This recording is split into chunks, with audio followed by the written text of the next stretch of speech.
All right, everyone, we're doing kind of a fun video here today. It is January of 2025, and I'm not real big on New Year's resolutions, but I really need to do a little decluttering at my house. And I'm not talking about cleaning off my nightstand.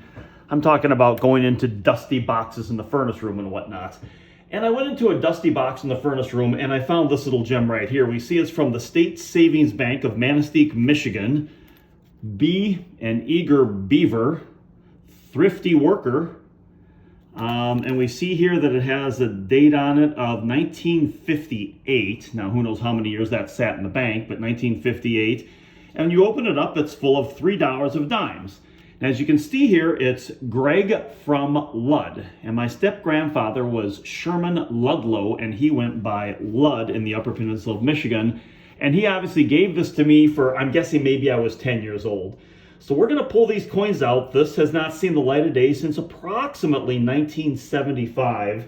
And I'm just looking here, $3 in 1975's rough equivalency is $17.59 in 2025. How I didn't spend this, I don't know. I guess I thought it was a good investment. So we're going to go ahead and run through it real quick on camera. We'll speed up the mundane parts and we'll go through the dimes together. But let's go ahead and pull these out. Now, I have a pair of steel tweezers here. I would not recommend grabbing any kind of a valuable coin with a steel tweezer, but I'm fairly certain we're not going to find anything real valuable in here. So let's go ahead and get busy and we'll just see what we can find here and see how it works.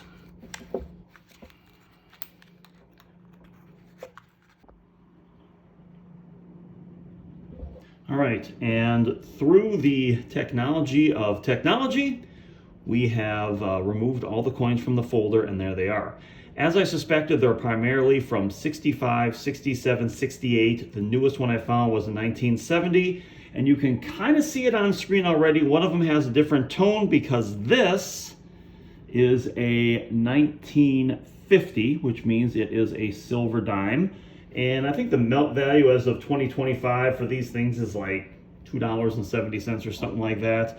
Nothing real collectible, but a really fun crack and a fun thing to take a look at that I found in my basement. Way better than the dishwasher manual, refrigerator manual, and all the other dusty, dumb manuals I've kept from stuff I haven't owned since the 90s. So we're going to go ahead and give this a double check, but it looks like there's only one dime worth keeping, but the others can go ahead and support my next endeavor in some way, shape, or form. Thanks for watching, everyone. All right, so here is the postscript. I ended up cracking two of them open and taking the dimes out, and they're both very similar. They both had $3 of dimes in it. One says that we saw earlier, to Greg from Ludd. And this one, I see that I wrote my name there myself. And again, that looks like the handwriting of about maybe a 7-year-old or something like that. So these are all pretty old. Unfortunately, most of the dimes in there were extremely common. I did get two out I could use for my collection. So here is my Roosevelt dime collection. We can see first page is just silver, and there's a 52 and a 57 only. I just started this about 3 days ago. And then I'm going to try to do every Roosevelt dime to date. So we start out with 65 and move on down the page, and then here's page 2, move on down that page. So we found two that we can add to the collection that we didn't already have. The first one was the aforementioned 1950, which is 90% silver, mediocre condition, but that's fun for the collection. And the second one, a relatively common dime, but I just didn't have it yet, was a 1969 from Philadelphia. Philadelphia did not have a mint stamp that year, so that meant that 1969 with no stamp by definition was Philadelphia.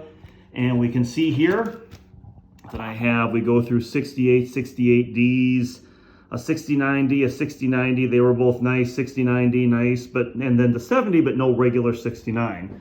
So we're adding the 1950, 90% silver, and the 69. The 69, I can tell you, is worth all of about 10 cents, but it is a fun addition to the collection.